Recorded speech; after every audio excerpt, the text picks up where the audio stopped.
Kita tetapkan menjadi BDN, BMN nanti untuk dimusnahkan. Dimusnahkan ya. Kita lagi melaksanakan yang namanya operasi gempur. Waduh. Dari mulai Tangerang sampai ujung Kulon. Sampai ujung Kulon juga Pak? Ke sana juga?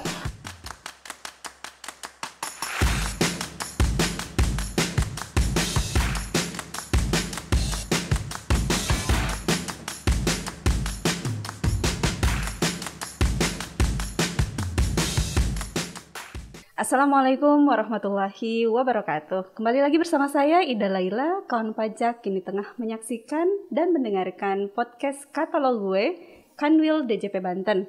Tempat kawan pajak curhat, sharing, dan dialog mengenai informasi-informasi kekinian terkait perpajakan dan juga peraturan-peraturan terbaru tentang perpajakan bersama para pakar di bidang perpajakan, tokoh, dan stakeholder Kanwil DJP Banten. Direktorat Jenderal Pajak merupakan salah satu unit eselon 1 di Kementerian Keuangan. Selain Direktorat Jenderal Pajak, terdapat juga 10 unit eselon 1 lainnya. Di antaranya ada Direktorat Jenderal Bea dan Cukai, Direktorat Jenderal Perbendaharaan, Direktorat Jenderal Anggaran, dan lain sebagainya. Episode Katalog Gue Kanwil DJP Banten kali ini kita sudah kedatangan tamu dari Kanwil Direktorat Jenderal Bea dan Cukai Banten. Bersama saya telah hadir Bapak Wawan Hermawan. Selamat datang Pak Wawan. Ya, terima kasih sudah Selamat diundang. datang. Iya, di Kanwil DJP Banten. Ini studio podcastnya Kanwil DJP Banten.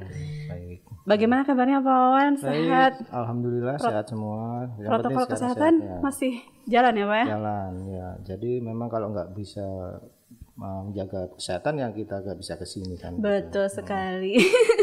Terima kasih loh Pak sudah hadir di sini. Pak Wawan ini, nah kawan pajak semua, Pak Wawan ini adalah Kepala Seksi Penindakan 1 Bidang Penindakan dan Penyidikan Kanwil Direktorat Jenderal Bea dan Cukai Banten. Wah, keren sekali nih. Tapi saya serem nih Pak Wawan. Enggak ada Penindakan. Apa yang ditindak sih Pak ini Pak? Penindakan itu kan unit pengawasan, ya kan? Pengawasan terkait apa yang menjadi objek dari bea dan cukai. Oke. Jadi memang seperti diketahui ya kita kan ada pengawasan terhadap cukai, pengawasan terhadap laut, terus pengawasan juga terhadap peredaran minuman beralkohol seperti itu. Keren ya, kalau di bea dan cukai ini agak sedikit berbeda dengan pajak ya Pak ya. Kalau bea dan cukai itu ada sampai mengawasi ke lapangan itu sampai ke laut gitu ya Pak ya, ke perbatasan ya Pak ya. Dan itu bawa senjata gitu. Memang di secara ketentuan memang diperbolehkan itu ya Pak ya. Ya memang kita dari basicnya dulu ada memang dibekali senjata api. Jadi untuk personil yang diserahin senjata itu pun harus memenuhi syarat. Nah, itu ada nanti dites. Ada tesnya, ada izinnya Pak ya? Ada lisensinya ya? Ada lisensi nanti yang dikeluarkan oleh pihak kepolisian. Berarti nggak sembarangan nih orang bea cukai bawa senjata gitu nggak ya? Nggak boleh. Nggak boleh. Tes psikologis juga mungkin ya Pak ya? Betul. Jadi ada tahap-tahapnya. Jadi yang pertama pasti tes kemampuan menembak lah bahasanya. Dia bisa menguasai senjata api apa tidak. Baik. Yang kedua nanti dia akan tes psikologi. Jadi ini yang terakhir nanti adalah penilaian atasannya kan gitu. Jadi ada beberapa stepnya Pak ya, nggak sembarang dikasih ya. Betul. Luar biasa. Nah hari ini Pak Wawan kita mau bicara tentang apa nih? Sesuai yang mungkin lagi tema yang sedang kita giatkan ya saat ini itu kita lagi melaksanakan yang namanya operasi gempur. Waduh. Ya, bahasanya kan gitu. Ngeri banget. Operasi gempur yang terkait khususnya rokok ilegal. Jadi gimana itu maksudnya Pak, operasi gempur itu kayak apa sih Pak? Jadi ya sebetulnya ini kan kegiatan kita itu pengawasan yang terhadap yang rokok yang tidak dikenai pita yang benar. Terus termasuk ada yang mungkin pita palsu ya kan, terus ada yang memang tidak berpita. Ini rokok ilegal itu ya Pak ya? Betul. Jadi apa, rokok yang tidak dikenai pita cukai yang benar? Iya, dilekati pita cukai yang benar. Dilekati pita cukai yang benar. Kemudian yang palsu. Kemudian Kemudian atau apa lagi? malah yang tidak ada pitanya sama sekali, alias polos. Ada ya Pak ya kayak gitu Pak? Banyak juga. Oh yang juga. Terus nanti diapain ya Pak pada saat operasi gempur itu ngapain sih? Jadi memang kalau kita itu sekarang untuk yang kita temukan di lapangan memang untuk yang kita bedakan dulu nih. Untuk yang toko-toko atau yang penjual eceran yang memang tidak tahu asal usul segala macam, paling kita ambil barangnya. Oh, bisa langsung disita gitu Pak? Iya, kita sita barangnya, kita teliti asal muasal barang ini dari mana segala macam. Nanti kita mintain keterangan dari penjualnya segala macam, seperti itu. Oh, berarti Bapak datang ke toko-toko gitu, para petugas datang ke toko, terus cek adakah rokok yang ilegal atau tidak gitu. Kalau ada langsung disita gitu. Itu nggak diprotes sama yang punya toko? Ya memang itulah kita memang harus menghadapi yang resiko seperti itu. Protes pasti ada, cuma kita harus menjelaskan bahwa justru yang beresiko adalah mereka kalau mereka mempertahankan itu kan seperti itu. Nah, resikonya apa Pak buat mereka? Itu bisa kita anggap sebagai dia ikut serta menjual rokok ilegal. Termasuk tindak pidana. Bisa kita jadikan penyidikan seperti itu. Nah, kawan pajak hati-hati nih ketika kawan pajak nih punya toko menjual rokok. Cek lagi nih rokoknya ilegal apa bukan gitu ya Pak ya. Kalau ilegal itu tindak pidana loh, hati-hati bisa dikenakan ini apa ya, sanksi ya Pak ya. Betul. Jadi persidangan mungkin dijatuhi hukuman, bisa penjara juga. Gitu. Luar biasa. Nah, hati-hati ya. Nah, siapa saja sih Pak yang terlibat ketika operasi gempur ini Pak? Jadi untuk operasi gempur kali ini kita memang melibatkan selain unit pengawasan di bidang saya itu ada juga nanti dari Humas. Oke. Ya, Humas dan kepatuhan internal. Nah, ini kenapa ada Humas? Memang kegiatan gempur ini selain kita mencoba menekan peredaran dengan cara kita mencari barang, kita juga melakukan sosialisasi. Oh, sekalian ya Pak ya.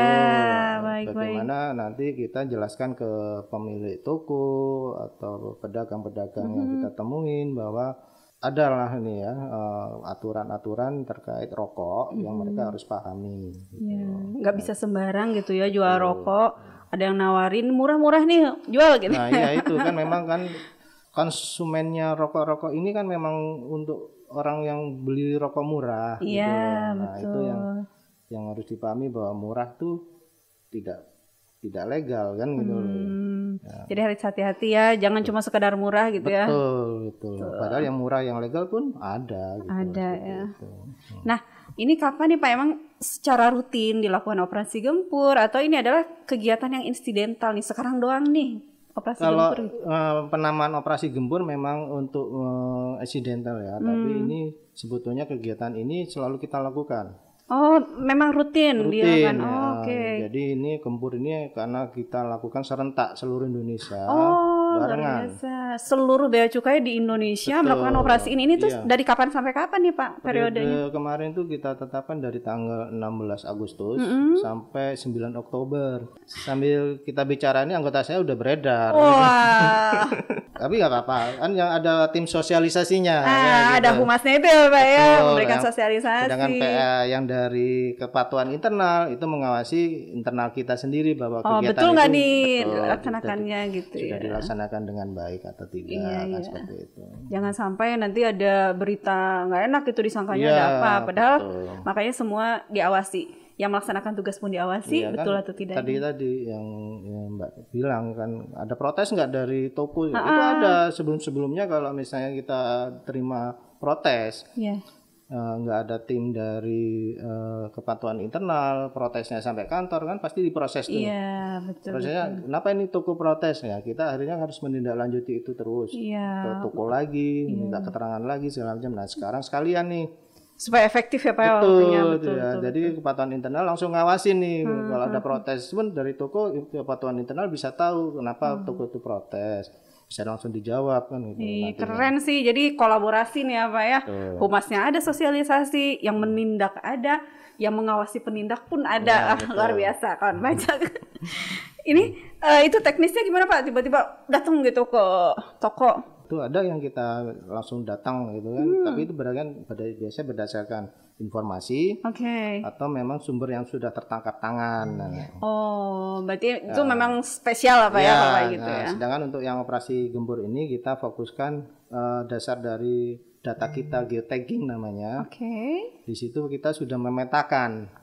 Dulu kita sudah membuat data terkait beberapa toko yang ada pernah ditemukan melakukan penjualan rokok ilegal. Oke. Titik-titik itu coba kita pantau ulang, gitu, seperti itu. Nah, itu kita terjunkan tim ke sana. Tapi juga kita selain yang sudah kita tentukan itu di database, kita coba cari tempat lain untuk nambah juga database kita seperti itu. Wilayah kerjanya di Provinsi Banten ini dari mana sampai kemana sih Pak? Ini dari mulai Tangerang sampai ujung Kulon. Sampai ujung Kulon juga Pak? Ke sana juga? Belum. Belum. Belum. Maksudnya prosesnya. Nanti akan ke sana juga ya Pak ya? Semua ini bocoran jadinya kan gitu. Aduh. Jadi memang wilayah Banten seluruhnya gitu. Jadi mulai dari Tangerang, terus Serang, Pandeglang. Sampai 9 Oktober nanti ya Pak? Iya, betul. Oh, luar biasa. Nah, yang sudah terjadi Pak, ada Pak rokok ilegal itu Pak ditemukan? Ada, masih gitu. Masih ada gitu lah. Memang ini kan menguntungkan buat yang ngirim ya. Jadi yang jual di sini pun kadang cuma dititipin.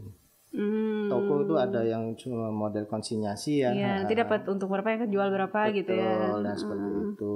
Jadi yang kita cari sebetulnya yang menyediakan itu ya, pengirimnya kan itu. Itu kan dia untung di situ. Betul. Itu kalau sudah ketemu nih, oh ini betul ada rokok, terus diapain Pak? Ya pertama pasti kita tegah ya, namanya kita tegah barangnya, terus kita teliti asal rokoknya, pengirimnya segala macam dari mana, untuk kita jadikan informasi selanjutnya. Nah, misalnya memang ini ditemukan pengirimnya, namanya atau nomor HP-nya segala macam, nanti kita coba cek. Gitu, telusuri. Ditelusuri. Nah, si barangnya sendiri terus diapain Pak? Kita jadikan barang itu tegahan ya, jadi kita sita. Nanti kalau memang tidak ada proses penyidikan, kita tetapkan menjadi BDN, BMN nanti untuk dimusnahkan. Dimusnahkan ya. Oh, jadi si barangnya dibawa, kemudian diteliti dari mana nih barangnya berasal. Kemudian kalau bisa sih sampai dapat siapa sih yang supply-nya gitu ya. Gitu. Itu ada Pak, dapat Pak. Ada juga ya. Jadi kalau memang kita biasanya sudah orangnya apes lah ya, yang bukan maksudnya kita mengedepankan bahwa kita sampai teliti banget kan nggak enak ya. Pokoknya orangnya ketangkep, ya kita sidik, gitu, melakukan penyidikan, nah ya kita tahan, persidangan dijatuhi hukuman, nah, seperti itu. Oke. Nah ketika melakukan operasi ini bawa alat-alat apa aja Pak, atau bawa senjata juga apa kayak gimana gitu? Oh tidak. Enggak, Pak. Senjata diperlukan kalau memang kita mau ada operasi khusus ya. Oh khusus ya itu ya, oke. Karena nggak sembarangan kita kasih senjata. Biar serem gitu Pak. Takut. Kita nggak boleh serem, nggak boleh serem ya. Serem kan, tetap harus santun ya. Mungkin kawan pajak juga sekarang kan begitu kan. Gitu. Iya betul. Dari pimpinan menyampaikan bahwa operasi ini dijalankan dengan santun, ya kan, tidak melakukan gejolak ataupun benturan masyarakat yang rame gitu lah. Ya kita pahami itulah gitu loh. Jadi alat apa aja Pak bawa apa nih? Yang dasarnya sih sebetulnya kalau kita melihat pita cukai itu pertama kalau dilihat kasat mata dengan kaca pembesar. Oh gitu, pakai kaca pembesar. Iya, kita kaca pembesar. Terus kedua, itu untuk menentukan ini asli apa enggak gitu. Betul, jadi nanti ada namanya fitur-fitur sendiri yang di pita cukai yang tidak bisa dicetak di pencetakan biasa. Itu akan terlihat jelas. Itu kayak uang berarti ya Pak ya? Betul, sama. Pencetaknya sama. Peruri juga ya? Kan, Oke, berarti nggak bisa dipalsukan gitu. Ketahuan kalau palsu pasti ada. Ada fitur-fitur yang memang nggak bisa dicetak dengan biasa. Berarti pakai kaca pembesar. Berarti kaca pembesar dibawa nih sama petugas ketika melakukan operasi. Jadi alat itu satu kotak ada ya. Itu udah lengkap di sana. Apa aja tuh Pak kaca pembesar? Ada kaca pembesar, terus lampu ultraviolet. Ya kayak uang juga ya Pak ya, ngecek lampu ultraviolet. Betul, sama. Terus satu lagi dari mungkin ada cairan juga, ada cairan khusus ya untuk pemeriksaan pita itu. Semuanya untuk mengecek apakah pita ini asli atau bukan ya. Oh, aspal, asli apa palsu. Jadi itu perawatan khususnya setiap tim yang akan melakukan operasi gempur pasti akan membawa itu. Iya, kita bekali satu box itu komplit lah. Oke. Sebetulnya sebelum operasi gempur nih Pak, misalnya kan tadi kan sama teman-teman humas, ada juga dari apa namanya KI-nya gitu ya, kepatuhan internalnya. Nah, sebelum proses operasi gempur ini biasanya ada proses dulu. Misalnya ini ketentuan rokok ilegal disampaikan dulu ke masyarakat, ada pertemuan dulu atau seperti apa gitu sosialisasinya, atau langsung sosialisasi itu pada saat operasi itu atau gimana? Memang kegiatan operasi dan sosialisasi ini hampir kita lakukan bersamaan karena itu. Untuk tim itu sekalian lah ya. Iya. Karena untuk mungkin tim sosialisasi dari humas punya kesibukan sendiri segala macam. Nah, kita coba merangkulnya lah gitu. Jadi barengan aja yuk gitu ya sekalian. Barengan atau kita minta mau nitip apa nih pesan ke masyarakat kan seperti itu. Sekalian gitu ya. Mumpung tim lagi turun ke pelosok-pelosok kan betul gitu. Ya. Ketika ini ya operasi gempur kan sudah mulai nih sampai nanti tanggal 9 Oktober. Yang paling seru yang pernah ketemu nih kasusnya kayak apa nih Pak? Beberapa kali sih memang ya itu paling perlawanan lah ya. Perlawanan dari orang yang sebenarnya tidak tahu. Justru karena nggak paham dia melawan. Nah, jadi dia nggak paham ada apa nih ribut-ribut di toko kan itu. Oke.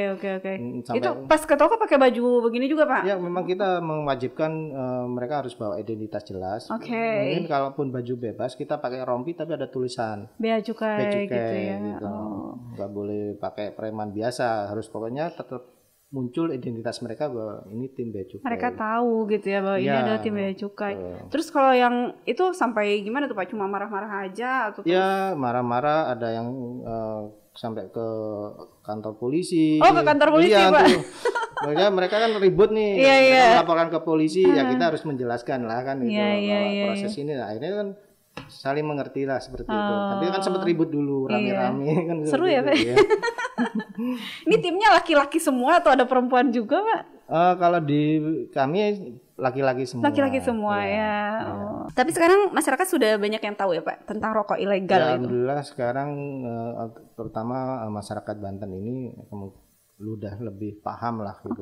Toko-toko kalaupun kita datangi juga mereka tahu ya gitu. Udah tahu ini ada orang bea cukai mau ngecek.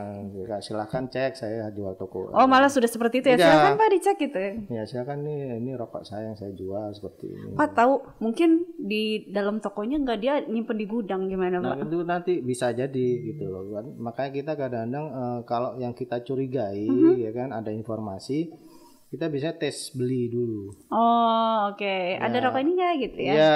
Pura-pura jadi konsumen ya. Customer yang orang menyamar sebagai pembeli tanpa identitas, coba pancing sambil melihat gitu. Terus ada bentar diambil dulu gitu. Karena dia nggak pajang misalnya gitu ya. Ada juga yang kayak gitu ya Pak? Nanti kalau memang seperti itu, nanti baru dapat informasi yang pasti. Timnya akan. Berarti dipastikan dulu kalau memang di situ ada rokok ilegal atau tidak. Terus dilakukan operasi gitu ya. Gitu. Luar biasa. Jadi memang perlu keberanian juga nih apa ya teman-teman bea dan cukai ini, kawan pajak semua, tidak hanya mensosialisasikan tapi juga melakukan operasi, menyita ya Pak ya, ribut sama warga. Ke polisi. Luar biasa ini tantangannya real banget di masyarakat gitu ya, seperti aparat penegak hukum jadinya Pak ya. Iya, mirip seperti itu ya. Nah, sebelum operasi dilakukan itu berarti dilakukan dulu pengawasan, pengamatan mungkin Pak atau gimana Pak? Memang beberapa yang harus kita sampaikan ke anggota yang di lapangan juga, meskipun mereka akan menuju suatu lokasi yang sudah ditentukan, bila mana memang menurut pandangan mereka ada yang harus dilakukan penegahan, mereka akan langsung seperti misalnya ke beberapa angkutan bus. Ini yang membawa barangnya Pak ya? Betul. Nanti ada informasi bus yang ada di pool bis daerah sekitar Merak, Serang, itu ada yang bawa barang. Itu nanti tim akan meluncur ke sana. Oh, bisa juga itu. Jadi nggak cuma harus ke toko ya, Pak ya? Enggak, harus bisa langsung kereta api pun bisa. Oh, gitu. Jadi barang-barang yang dikirim dari daerah lain melalui kereta pada saat di drop di lokasi kita periksa. Pantesan namanya gempur ya, Pak, digempur sana gempur sini gitu.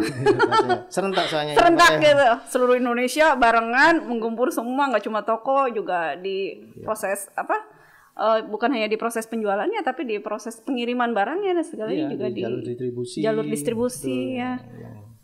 Luar biasa. Jadi ini masih terus nih ya Pak ya sampai tanggal 9 Oktober ya Pak ya. Kira-kira apa nih Pak yang bisa disampaikan ke masyarakat dari teman-teman Bea Cukai terkait rokok ilegal ini? Ya, kita berharap masyarakat memahami ya, semakin memahami, mengerti bahwa penjualan rokok ilegal ini kan merugikan negara lah. Nah, kita sama-sama tahu bahwa di objek ini ada objek cukai maupun ada objek PPN nih. PPN kan ada gitu. Pajaknya juga ya Pak ya, betul. Nah ini kan kalau kita semakin menekan yang ilegal, otomatis yang legal itu akan berkembang. Betul. Nah disitulah kita saling sinergi juga ya dengan pajak bisa mengoptimalkan penerimaan negara pastinya kan. Iya betul. Seperti itu. Berarti ya kawan pajak semua, ayo sadar, bukan cuma sadar pajak nih, penerimaan negara itu ada juga bea, ada juga bea masuk, ada cukai juga. Nah terkait rokok ilegal, hati-hati nih kawan pajak, itu termasuk tindak pidana juga. Jadinya ayo sadar tidak lagi mengkonsumsi apalagi menjual ataupun mengkonsumsi rokok ilegal ya Pak ya. Supaya kita bisa menghidupkan nih rokok-rokok yang sudah legal ini, usahanya semakin baik, berkembang dan bisa memberikan penerimaan ke negara gitu ya Pak ya. Iya betul. Oke deh. Mungkin ada lagi Pak yang ingin disampaikan buat kawan pajak semua Pak? Mungkin yang utama itulah tadi terus ya kita butuh kerjasamanya lah dari masyarakat ya untuk tertib terutama penjual, pengecer kan itu seperti itu. Betul. Baiklah.